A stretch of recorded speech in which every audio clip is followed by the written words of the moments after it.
ఈ రోజున నువ్వుల నూనెతో అభ్యంగన స్నానం చేయటం వలన దారిద్ర్యము తొలగిపోయి గంగానదిలో స్నానం చేసిన ఫలితం లభించటమే కాకుండా వాళ్లకు ఉన్న నరక భయం కూడా తొలగిపోతుందట. స్నానం చేసేటప్పుడు నీటిలో ఉత్తరేణు కొమ్మను లేదా ఆముదపు కొమ్మను నీటిలో తిప్పుతూ ఈ శ్లోకాన్ని పఠిస్తూ స్నానం చేయాలి. శీతలోష్ట సమాయుక్త సకంటక దళాన్విత హరపాపమపామార్గ భ్రామ్యమాణ పునః పునః. పాపమార్గము అంటే ఉత్తరేణు అని అర్థము. ఉత్తరేణు ఆకులను నీటిలో వేసుకుని స్నానం చేయటం వలన వాళ్ళకి ఉన్న నరకదోషాలన్నీ తొలగిపోతాయట. స్నానం చేసిన తరువాత ఈ శ్లోకాలతో యమధర్మరాజుకు యమతర్పణం చేస్తారు.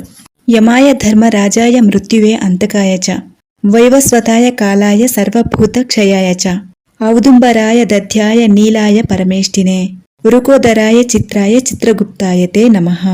ఈ శ్లోకంలో ప్రతి ఒక్క నామం చదువుకొని యమాయ నమః తర్పయామి తర్పయామి తర్పయామి